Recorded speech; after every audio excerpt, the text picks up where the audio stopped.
বিহারের সিওয়ান জেলার বাসিন্দা সত্যদেব মাঝি সাইকেল চালিয়ে চলে এসেছেন সিংহ সীমান্তে। তার সাইকেলে ভারতের জাতীয় পতাকা আর কিষাণ আন্দোলনের ঝান্ডা হাওয়ার সাথে উড়ছে। ভিরগোবালিয়া গ্রামে তার স্ত্রী সন্তানদের বলে এসেছেন কৃষকদের জয় হলেই বাড়িতে ফিরবেন।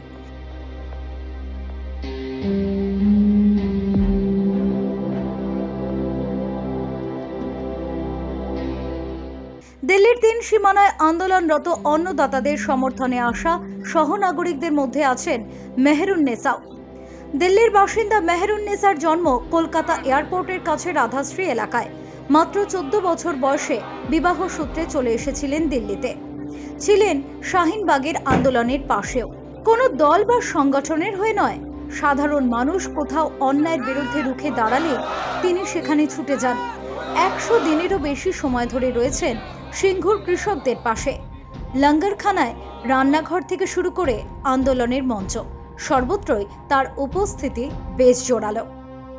এই মুহূর্তে ভারতবর্ষের সবচেয়ে আলোচিত সিংহু বর্ডার, কৃষক অর্থাৎ ভারতবর্ষের যারা অন্নদাতা তাদের অধিকার লড়াইয়ের ভূমি। এই অধিকার লড়াইয়ের পূর্ণভূমিতে এমন দুজন মানুষের সঙ্গে আমাদের দেখা হলো যারা শুধুমাত্র নেশায় মানুষের পাশে থাকার, মানুষের অধিকার আদায়ের আন্দোলনে থাকার জন্য ছুটে যান, একবার নয় বারবার। এমনই একজন সত্যদেব মাঝি, ওনার সাথে আমরা কথা বলবো, যিনি সাইকেল নিয়ে দীর্ঘদিন ধরে ঘুরে বেড়াচ্ছেন कृषक आंदोलन समर्थने घर बाड़ी छेड़े। आप क्यों ये साइकिल लेके घूम रहे हैं? मैं 2011 जो 2013 से ही मैं घूम रहा हूँ साइकिल आंदोलन लेके। मैं जनसंख्या को लेकर चले थे, आपको बता रहा हूँ। तो मैंने देखी भाई ये सरकार जो अच्छी अच्छी जो बढ़िया काम है वो तो करती नहीं है।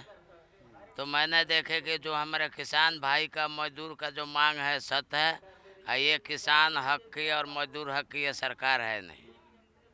तो हम 90 दिन से ऊपर हो गया है। अब मैंने कसम खा गया हूँ अपने बच्चों की कि जब तक कानून आपसी नहीं होगा माझी जाएगा नहीं। सरकार कहती है कि हम आपस नहीं करेंगे और किसान कहते हैं कि हम खाली नहीं जाएंगे, कानून आपस करवा कहीं जाएंगे। तो इसका फैसला कैसे होगा ये सरकार भी जानती है और किसान भी जानता है, मजदूर भी जानता है। अब माझी का अगला कदम जो होगा आर पार का होगा। आप जो है मजदूर विरोधी है, मैं चाय वाला हूँ और आप भी चाय वाले हो। मैंने आपको विश्वास पर वोट दिए थे, तो आपने हमारे जैसे कितने करोड़ बेरोजगार चाय वालों को घर में आग लगा दी। जो है मैं एक बात और कहना चाहता हूँ कि प्रधानमंत्री जी अमित शाह जी कान खोलकर सुन लीजिए। माझी जो कहता है वही करता है। और बंगाल का मैं इलेक्शन जो मैं पूरे देश में अभी जब तक किसान का फैसला नहीं होगा उसके अंदर कोई इलेक्शन ना करे। ये जज साहब से भी फैसला है। जो इलेक्शन कमिश्नर है अभी 6 महीने के लिए बंगाल का इलेक्शन रोक दिया जाए। जय हिंद, जय जवान, जय किसान। तो आपका एक क्रोध, एक गुस्सा किसके ऊपर है, चाय वाले के ऊपर या प्रधानमंत्री के ऊपर? दोनों के। यानी चाय वाले और झूठ तू न बोला मैं चाय वाला है। ये चाय वाले होते ना तो मेरे जैसे चाय वाले को बात सुनते, मजदूरों को सुनते। और जो हम कहे हैं हमारे बंगाल के भाई बहनों, मोदी सरकार जो क्या किया है, मैं कसम खा के अपने बीबी बच्चों को बोल रहा हूँ, जो हमारे साथ, हमारे रेडी वाले के साथ, हमारे बेटी बहनों के साथ जो किया उसका सजाए मोदी सरकार को भुगतना होगा हर हाल में। और जो है मैं फिर दोबारा कह रहा हूँ, कंप्यूटर से इलेक्शन नहीं हो, क्योंकि सारा गड़बड़ कंप्यूटर में है। ये माझी पक्का गवाही दे रहा है। और जो आपकी इलेक्शन, अब मैं छोड़िए इलेक्शन, बंगाल के इलेक्शन फिलहाल 6 महीने के लिए टाल दिया जाए, ये मेरा मांग है। सिर्फ बंगाल का ना, पूरा 5 नहीं, पहले बंगाल से फैसला होगा, बाद में माझी बताएगा। तो बंगाल की, हाँ बंगाल का। और बंगालियों मैं देखिए, हम हिंदुस्तानी हैं, हम जातिवाद में नहीं आएंगे। इन्होंने जातिवाद में बांटे हैं। मैं 5 कास्टों से बोल रहा हूँ, वो समझने वाला समझ जाएगा। मुझे पता है कि ये लोग मुझे मरवा देंगे, माजी का गम नहीं है। माजी तिरंगा लेकर निकला है। अगर एक माजी शहीद होगा तो 500 माजी पैदा हो जाएगा। और मैं फिर कह रहा हूँ कि ये कंप्यूटर हटा दिया जाए, अब पूरे देश में दोबारा इलेक्शन हो, दूध का दूध और पानी का पानी फैसला हो जाएगा। बिहार में जो ओवैसी जी मोदी को माई बहन के गाली दे रहे थे, ओवैसी का भाई जो मोदी का मूछ पकड़ के फाड़ रहा था, उसी के आपने गले लगाई है। इतना आपने जो हम लोग का गुमराह किए हो। मोदी जी मेरे ऊपर तो चाय वाले के नाम से वोट मांगे तो मैंने दिए, बॉम्बे गए, लेकिन मेरे को नहीं पता था कि चाय वाले बनने के बाद सूट वाले बन जाओगे, हवाई जहाज़ पे घूमने वाले बन जाओगे। हमारे किसान भाई 250 से ऊपर जो मर गए, और आपको एक बार भी कुछ नहीं बोलने आता है। आपने कानून बनाए तो किसी किसान से राय लिए नहीं, कोरोना काल में बना दिए। और सारे काम जो है आप दूध का धूले हैं। आपका नेता तो भाई वो कम नहीं है ना जी। तो मैं कहूँगा बंगाल के इलेक्शन फ़िलहाल के लिए रद्द किया जाए। अगर मेरा विनती सुनते हो, अगर नहीं रद्द करोगे तो बंगाल में आपको क्या हाल होगा। पहला फैसला हमारे 50,000 मेरे नज़र के सामने घर तोड़ दिया गया, वो घर बनवाओ। 50,000 बेटी बहनों को कोठियों में काम की है, उसका भविष्य जो टूट गया, स्कूल का पढ़ाई छोड़ दी, उसके लिए तू करो। कहाँ के? गुड़गावा के अंदर। मैं 35 साल चाय बेचने वाला आदमी हूँ कि जो मोदी सरकार ने हमारे 50,000 बेटी बहनों भाइयों को दुकान उजाड़ दिया। और आप कहते हो मैं चाय वाला हूँ। मैं ताली ठोक के आया हूँ, किसान मजदूरों के साथ हूँ, मैं किसानों के भोजन करता हूँ। आप लोग जैसे झूठे आदमी नहीं हो कि उस दिन आपका कानून मंत्री कह रहे हैं कि किसानों का नमक खा लिए हैं, और तो इसका मतलब होता है कि आप नमक खा कर नमक हरामी कर रहे हैं। और जो एक बात और है, मैं पूरे बंगाल के भाइयों से, ये मोदी जी कितना मजदूर के लिए विकास किए हैं आप तो देखिए लोगे। खबरदार कोई मजदूर अगर वोट डालने गया और वोट होगा तो माझी जब कहेगा तब होगा। जब तक किसान का फैसला नहीं होगा हम कोई इलेक्शन को नहीं मानेंगे। आप कोर्ट मेरे का शर्म आता है मेरे को कहने पे। अरे बंगाल का मुख्यमंत्री चाहे जैसी भी हो, नारी शक्ति है। तुम लोगों ने नारी शक्ति का अपमान किए हो। ये देश के सारी नारी अब जग चुकी है। अब आप लोग का पाप का घड़ा फूटने वाला है। मजदूर जग गया, किसान जग गया। और मैं सबसे कह रहा हूँ कि हम पांचों पांडवा जो है मिलकर मुट्ठी बांध कर संकल्प करेंगे।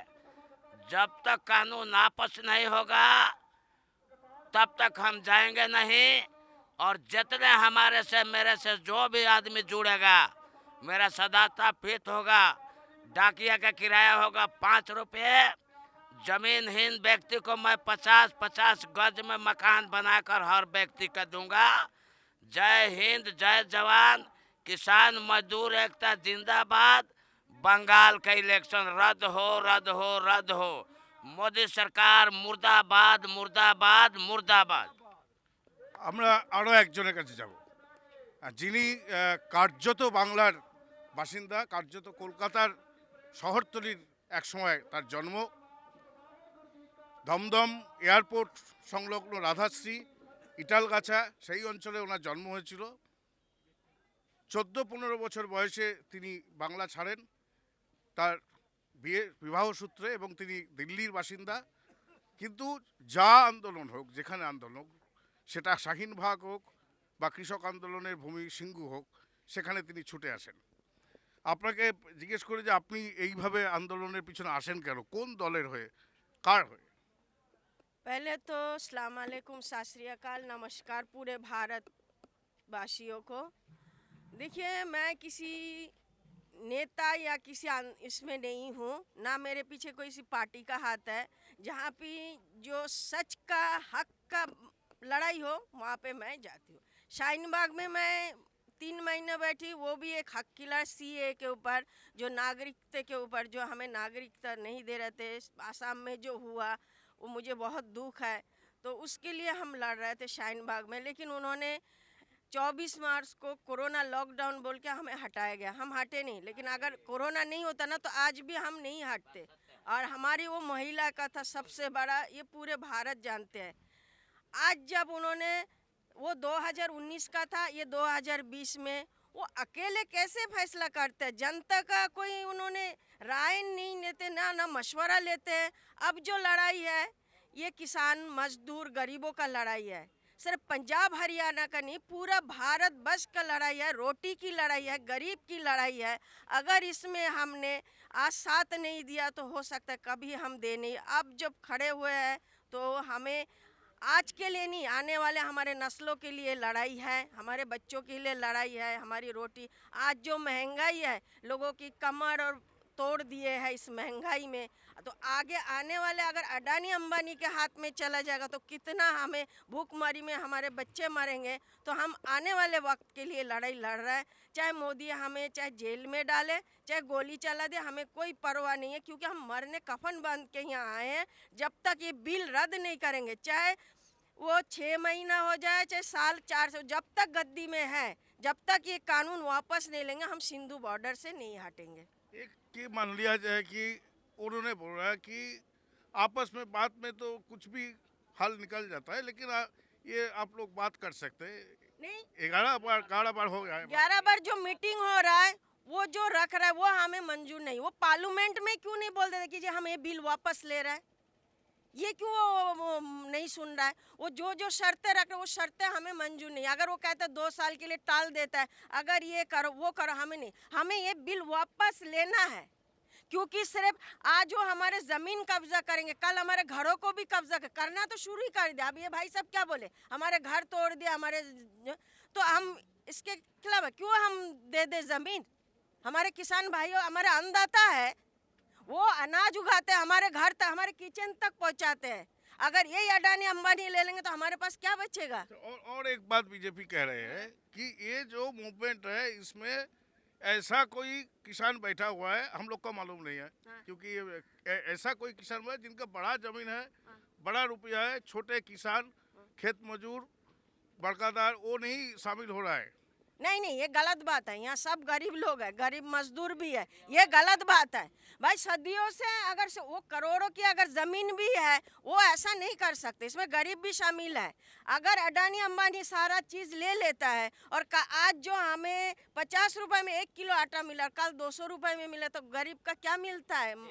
हाँ, 200 रुपए भी मजदूरी नहीं मिलता, तो 200 रुपए में आटे का किलो कैसे ले लेंगे? फिर और चीज़ें कैसे होंगे? हमारे स्कूल से बच्चों को, हमारे सब चीज़ों, उन्होंने प्राइवेट में कंपनियां सारे बेच दिए, सारे नौकरी छूट गए, रेलवे बेच दिया। अब रेलवे स्टेशन में भी खड़े होंगे, आपसे 100 रुपए लेंगे। अगर हम किसी को छोड़ने जाएंगे तो हमारा टिकट भी 100 रुपए होंगे, तो हम कहाँ से देंगे? हाँ, जो आज़ादी हमें आज तक थे वो आज़ादी सब बंद कर रहे हैं। तो मोदी जी ने विकास के नाम पर इलेक्शन लड़ा था, उन्होंने बोला था सबके साथ सबके, कहाँ सबके साथ सबके? सबके साथ सबका विकास बोला था, कुछ भी नहीं है। 300 सीट भी मिल गया। कुछ भी नहीं है। फिर भी वो बोल रहा है, बंगाल इलेक्शन में बोल रहा है, असम इलेक्शन में बोले, केरल में फिर भी वही विकास की बात ही तो कर रहा है। वो सब झूठे वादे हैं, ये बेमानी, ये ईवीएम हटा दे, मशीन हटा दे, और जैसे पहले पर्चे से होते थे वैसे ही डाला जाए। ईवीएम हटा, ईवीएम सरकार क्यों नहीं हटा रहे? पार्लियामेंट क्यों नहीं ईवीएम हटा रहा है? कौन बड़ा है, पार्लियामेंट है या मोदी बड़ा है? मोदी को तो हमने आज बिठाया है, उसे कल भी हम कुर्सी से उतार देंगे। जो सरकार है वो इसको क्यों नहीं कर रहे? सुप्रीम कोर्ट क्या चूड़ियां पहन के बैठे हुए हैं? कानून हमारे सबसे बड़ा है, कौन बड़ा है? Supreme court. वो क्यों नहीं ईवीएम को बंद करते हैं? ईवीएम हटा दे और देख लीजिए वोट में कितना किसको जाता है। वो सारे बेईमानी कर रहे हैं। आज हमने शाहीन बाग से हम केजरीवाल को खड़े किए हैं। हाँ, बेईमानी कई दिल्ली पे भी हुई है, मुख्यमंत्री के ऊपर बेईमानी की है, लेकिन आज हमने केजरीवाल को चुना है। केजरीवाल अच्छा आदमी है, मैं तो चाहता हूँ 10 साल बाद वो प्रधानमंत्री बने। उन्होंने दिल्ली की स्कूल, महिलाओं के लिए बस किराए नहीं लेते, आज भी फ्री में राशन, बाकी जगह सब भूखे मर रहे हैं। ना, ये भी तो एक बात है कि सब्सिडी क्यों ले, रोजगार ही ले। हाँ, सब्सिडी क्यों ले, रोजगार ले, क्यों फ्री में बस में चलेंगे, हम खुद का पैसा नहीं नहीं, देखिए महिला आज भी जहाँ कमाने जाता है उसको 4,000 3,000 से नहीं अगर महीने में 2,000 बस के किराए चले जाए तो बचेगा क्या उसके? मीलों दूर वो बस चल के आती है। आज भी महिला को इतना तनख्वाह नहीं मिलता जितना आदमी को मिलता है। आज भी महिला को दबाया जा रहा है सब चीजों में। हाँ, कोक में मारे जा रहे बेटियों को, स्कूल में रेप किया जा रहा है। आज जो वो हरियाणा के मजदूर के लिए उसके साथ क्या हुआ है? हम खुला बोले उसके साथ क्या हुआ है? रेप हुआ है। क्यों हुआ है? क्योंकि उसने मजदूरों के साथ लड़े, इसलिए वो मजदूरों को पैसे नहीं दे रहे थे कोरोना समय में। उसका जिम्मेदार कौन है? मोदी सरकार है, उसके हाथ में पावर है पुलिस का, फौज का। वो पावर तो यहाँ भी अपना सकता है क्या? आप लोग का ऊपर। यहाँ हम लड़ाई कर रहे हैं ना, हम मुकाबला कर, हमारे पुलिस हम पे भी तो हमला करवाया था, हम तो मुकाबला कर रहे हैं। हम तो यहाँ से गए नहीं कब तक ये मुकाबला कर पाओ? जब तक ये बिल रद्द नहीं करते। जब तक बिल रद्द नहीं करेंगे, आज हम 10 है तो कल हम 20 होंगे। সিংহু হোক কিংবা গাজিয়াবাদ অথবা টিকরি সীমান্ত, অন্নদাতাদের যে আন্দোলন তা এতটাই ক্রুদ্ধ এবং এতটাই সংঘবদ্ধ, তারা চাইছেন যে কোনো মূল্যে যে কোনোভাবে এই 3 কৃষি আইনের বিলোপ। তার আগে তারা এই রাস্তা ছেড়ে কোনো মতেই উঠতে রাজি নন। ক্যামেরাম্যান অরবিন্দের সাথে দীপঙ্কর নাগ, তারা নিউজ, সিংহু।